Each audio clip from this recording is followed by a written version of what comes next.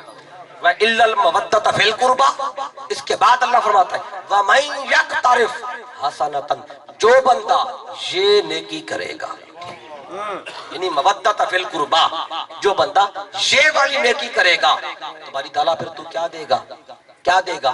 نَزِدْ لَهُ فِيهَا حُسْنًا، جو بندہ یہ نیکی کرے گا نا مودت فی القربا والی، تو ہم اس کی نیکی کو حسین بنا دیں گے، اس کی نیکی میں حسن پیدا کریں گے۔ آپ سوچیں گے نیکی تو نیکی ہوتی ہے، حسین کیسے بنتی ہے؟ ہاں، نماز نیکی ہے، قرآن پڑھنا نیکی ہے، حج پہ جانا نیکی ہے، زکوٰۃ کا دینا نیکی ہے، داڑھی کا رکھنا نیکی ہے، تسبیح ہاتھ میں لینا نیکی ہے، جبہ کبہ نیکی ہے، ٹوپی اور پگڑی سر پہ رکھنا نیکی ہے۔ نیکی تو نیکی ہے، حسین کیسے بنتی ہے؟ تو فرمایا مودت فی القربا، اگر قرابت کی مودت آ جائے تو نیکی حسین بن جاتی ہے۔ باری تعالیٰ تھوڑا تو بتا دے یہ حسن ہے کیا نیکی میں؟ بالکل آخری بات، میں بات ختم کروں گا۔ اب بات بڑی خاص ہے اور دل کو تھام کے سننے والی بات ہے۔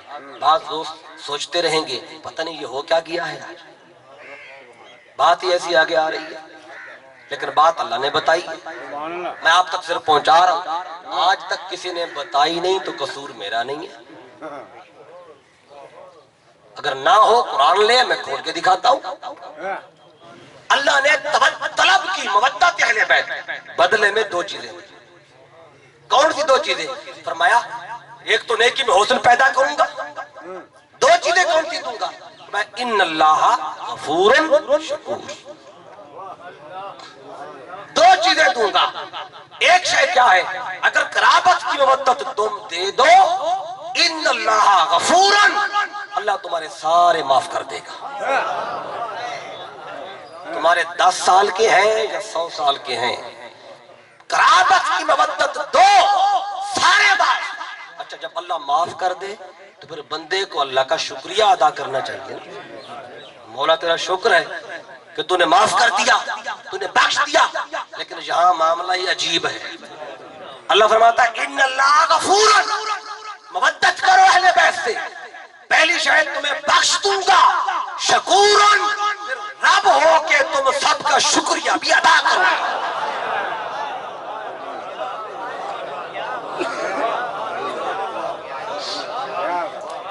میں نے پہلے کہا تھا دل تھام کے سننے والی بات ہے، شکریہ ہمیں ادا کرنا چاہیے کہ مولا تو نے بخش دیا۔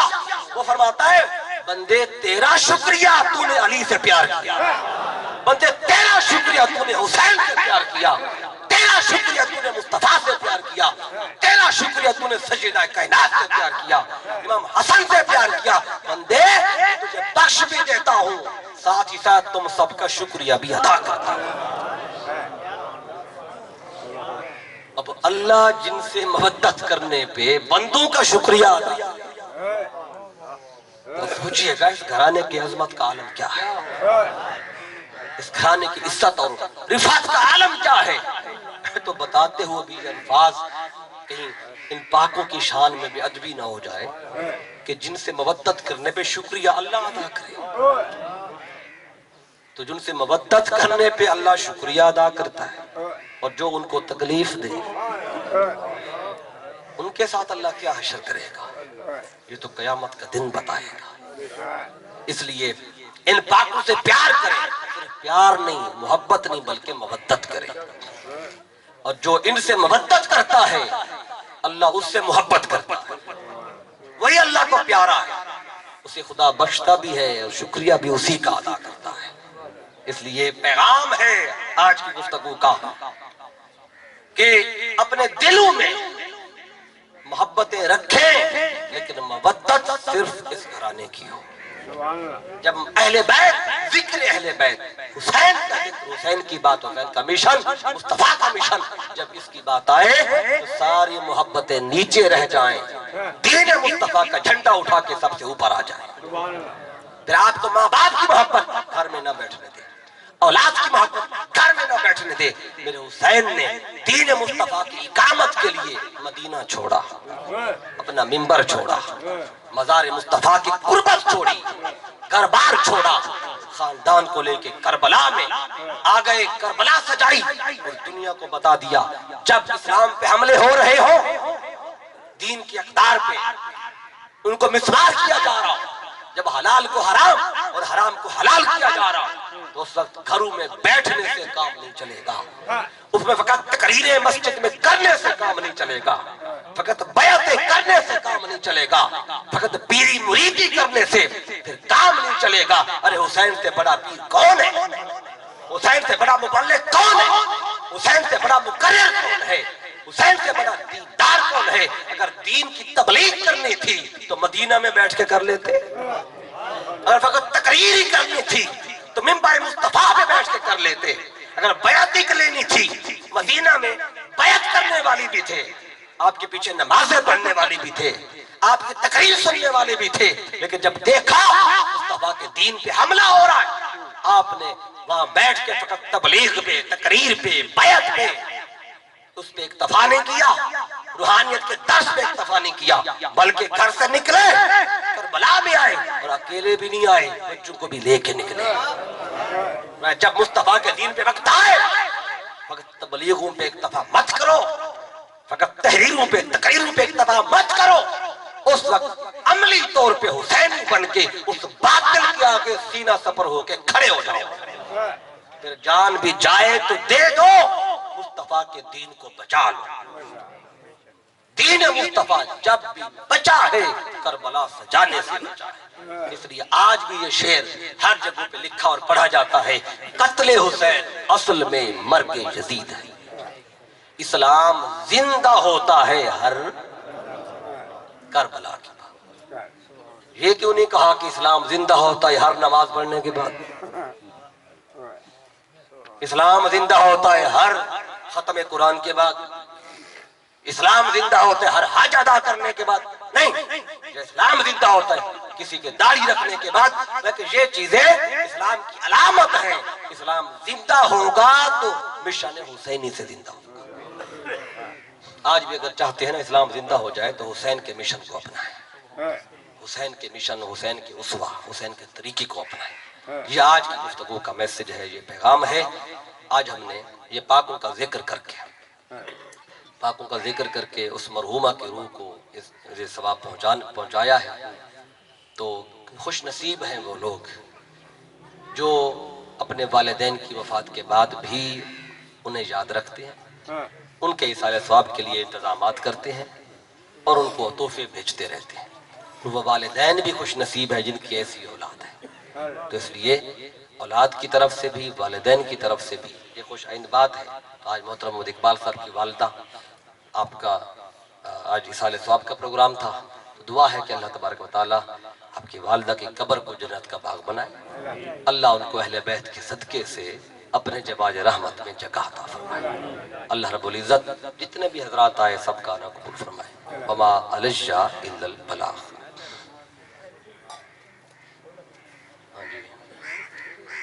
ہاں، یہ سوال یہ ہے کہ آپ صلی اللہ علیہ وسلم کے حیات ظاہری میں کلمہ پاک کا ذکر کرنا بلند آواز سے نماز کے بعد لکھا ہوا ہے یا فرض نماز کے بعد؟ ہاں، اس پہ حدیث پاک موجود ہے، حوالہ میں دے دوں گا آپ کو، سنن ابو داؤد شریف میں بھی ہے، باقی کتب حدیث میں بھی ہے، بلکہ اس پر حضور شیخ الاسلام نے پوری کتاب لکھی ہے، الذکر بعد الصلاۃ، کہ فرض نمازوں کے بعد ذکر کرنا بلند آواز کے ساتھ۔ حضرت عبداللہ ابن عباس رضی اللہ تعالیٰ عنہ یہ فرماتے ہیں کہ مجھے نماز کے ہو جانے کی خبر اس بات سے ہو جاتی تھی کہ جب میں گھر میں بیٹھ کر بلند آواز سے ذکر کی آواز سنتا تھا۔ اس پہ اگر پوری کتاب پڑھنا چاہیں تو میرے قائد شیخ الاسلام جن کے قدموں میں بیٹھ کے میں نے سیکھا ہے، پڑھا ہے، انہوں نے پوری کتاب لکھی ہے، وہ صرف احادیث پہ مشتمل ہے، الذکر بعد الصلاۃ۔ وہ کتاب بھی آپ کو حاجی صاحب سے رابطہ کرے، غلام مرتضیٰ صاحب بیٹھے ہوئے ہیں، پوری کتاب میں اگر کسی نے زیادہ پڑھنا ہو تو میں نے حدیث پاک کا مفہوم آپ کو بتا دیا، ان میں سے ساری احادیث اسی حوالے سے ہیں کہ بعد الصلاۃ، نماز کے بعد ایک تو دعا مانگنا، پھر بلند آواز سے ذکر کرنا، ذکر بالجہر جسے کہتے ہیں، ایک تو دل میں ذکر کرنا، ایک بلند آواز سے ذکر کرنا۔ تو یہ صحابہ کرام بیان کرتے ہیں، ہمیں صبح کی نماز بالخصوص وہ کہتے ہیں کہ اس کے ہونے کا پتہ اس بات سے چل جاتا تھا، کبھی اگر لیٹ ہو گئے کہ جب بلند آواز سے ذکر کی آواز آتی پتہ چلتا کہ نماز ہو گئی ہے، پتہ چلا یہ ذکر کی آواز اتنی بلند ہوتی، اگر جہری نماز امام پڑھاتے صبح کی نماز میں قرات کرتا ہے اس کی آواز نہیں پڑتی تھی کانوں میں، لیکن جب سارے مل کے ذکر کرتے تھے اس کی آواز پڑ جاتی تھی۔ لیکن مطلب جتنی بلند آواز سے امام صبح کی نماز پڑھاتا ہے، آپ کا محلے میں گھر ہے تو آواز تو آ جاتی ہے، تکبیر ہو رہی ہے، محلے والوں کو آواز آ جاتی ہے۔ اگر باہر سوئے ہوئے ہیں، صحن میں سوئے ہوئے ہیں، کمرے کے اندر بند نہیں ہے کمرہ، اے سی نہیں لگا ہوا، کمرہ بند ہو تو باہر کی آواز کم آتی ہے۔ اگر امام نماز پڑھا رہا ہو صبح کی یا تکبیر پڑھی جا رہی ہو، اللہ اکبر کی آواز گھر میں آ جاتی ہے، تو صحابہ کہتے ہیں تکبیر کی یا قرات کی آواز ہمارے کانوں میں نہیں پڑتی تھی، لیکن جب ذکر ہوتا تھا تو اس کی آواز ہمارے کانوں میں ضرور آ جاتی تھی۔ مطلب یہ وہ ذکر اتنی بلند آواز سے تھا، تو ذکر کرنا ناجائز نہیں ہے، بلکہ صحابہ کرام آپ صلی اللہ علیہ وسلم کی سنت سے ثابت ہے۔ تو اس پہ مزید آپ پڑھنا چاہیں تو میں نے کتاب کا حوالہ دے دیا، تو ایک حدیث نہیں، اس میں کوئی 40-50 حدیثیں ہیں، تو اس کو آپ پڑھیں، بڑی اچھی اس پہ جو ہے ذکر کے حوالے سے بڑی شاندار کتاب ہے۔ اللہ کی بارگاہ میں دعا ہے جو کچھ بھی ہم نے بیان کیا اور آپ نے سنا اس پر مکمل طریقے سے ایمان لانے اور اس پر عمل کرنے کی توفیق عطا فرمائے۔ وما علیہ الا البلاغ۔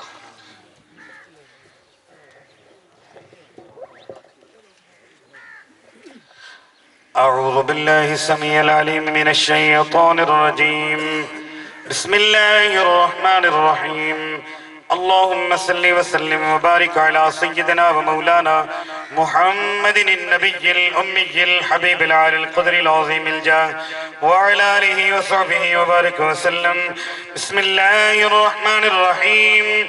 قل يا أيها الكافرون لا أعبد ما تعبدون ولا أنتم عابدون ما أعبد ولا أنا عابد ما عبدتم ولا أنتم عابدون ما أعبد لكم دينكم ولي دين. بسم الله الرحمن الرحيم. قل هو الله أحد الله الصمد لم يلد ولم يولد ولم يكن له كفوا أحد. بسم الله الرحمن الرحيم. قل هو الله أحد الله الصمد لم يلد ولم يولد ولم يكن له كفوا أحد. بسم الله الرحمن الرحيم. قل هو الله أحد الله الصمد لم يلد ولم يولد ولم يكن له كفوا أحد. بسم الله الرحمن الرحيم. قل أعوذ برب الفلق من شر ما خلق ومن شر غاسق إذا وقب ومن شر النفاثات في العقد ومن شر حاسد إذا حسد. بسم الله الرحمن الرحيم. قل أعوذ برب الناس ملك الناس إله الناس من شر الوسواس الخناس الذي يوسوس في صدور الناس من الجنة والناس. آمنت بالله صدق الله العظيم.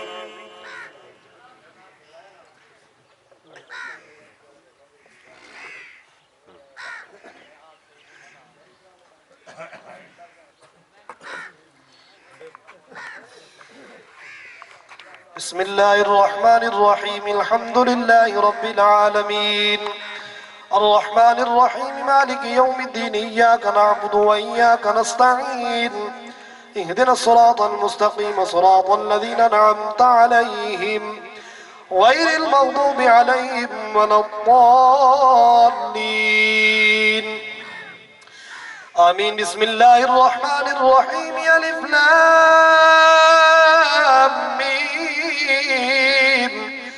ذلك الكتاب لا ريب فيه هدى للمتقين الذين يؤمنون بالغيب ويقيمون الصلاة ومما رزقناهم ينفقون والذين يؤمنون بما أنزل إليك وما أنزل من قبلك وبالآخرة هم يوقنون أولئك على هدى من ربهم وأولئك هم المفلحون إن رحمة الله قريب من المحسنين دعواهم فيها سبحانك اللهم وتحيتهم فيها سلام وآخر دعواهم الحمد لله رب العالمين وما أرسلناك إلا رحمة للعالمين ما كان محمد أبا أحد من رجالكم ولكن رسول الله وخاتم النبيين وكان الله بكل شيء عليما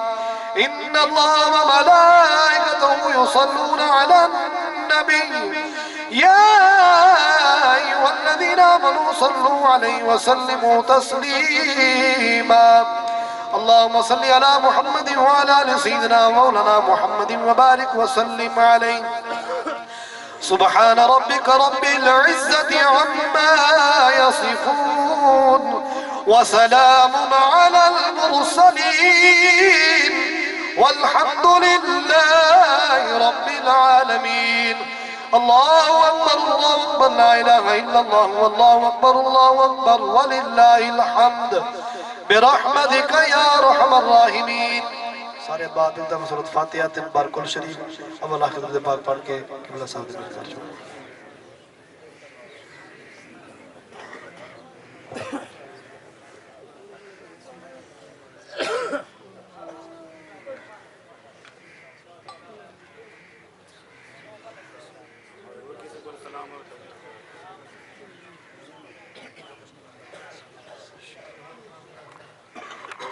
قبلت جميعكم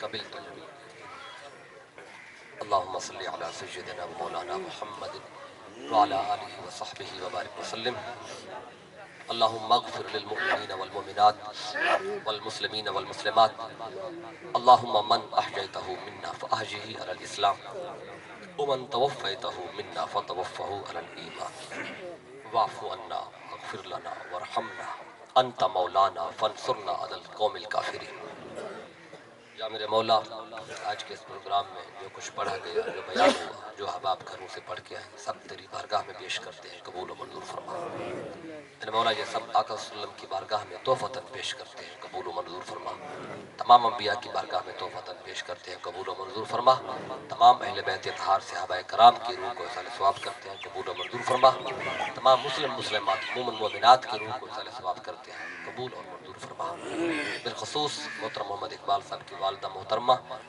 میرے مولا پچھلے دنوں تیری بارگاہ میں حاضر ہوئی ہیں میرے مولا ان کی روح کو یہ سب اصال ثواب کرتے ہیں قبول و منظور فرما میرے مولا ان کی قبر کو جنت کا باغ بنا ان کی آخرت کی منزل آسان فرما میرے مولا انہیں ان کی قبر کو طاقت دینے کا وسعت عطا فرما ان کے درجات کو بلند فرما صغیرہ کبیرہ گناہوں کو معاف فرما میرے مولا ہماری دعاؤں کو مرحومہ کے حق میں قبول و مقبول منظور فرما میرے مولا ملک پاکستان کی خیر فرما اہل پاکستان کی خیر فرما ملک پاکستان کو اسلام کا قلعہ بنا اس پاک دھرتی پر نظام مصطفیٰ کا نفاذ فرما میرے مولا اس پاک سرزمین پر مصطفی انقلاب کا سویرا طلوع فرما میرے مولا تحریک منہاج القرآن اس کے تمام کارکنان کی خیر فرما اس سے محبت کرنے والوں کی خیر فرما جو تنظیمیں جو تحریکیں تیرے دین کی نوکری میں ہیں سب کی محنت اور کوشش کو اپنی بارگاہ میں قبول فرما میرے مولا دنیا آخرت میں سب کو کامیابی عطا فرما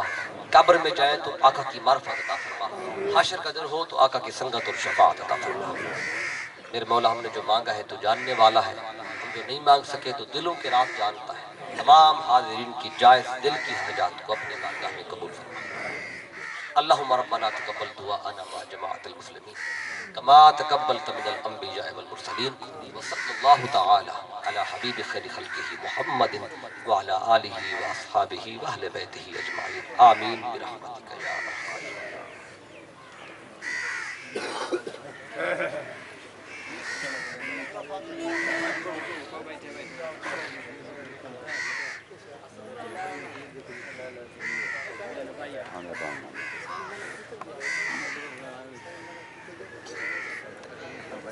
وہاں کے بٹن میں غلط ہے اچھا اچھا منظور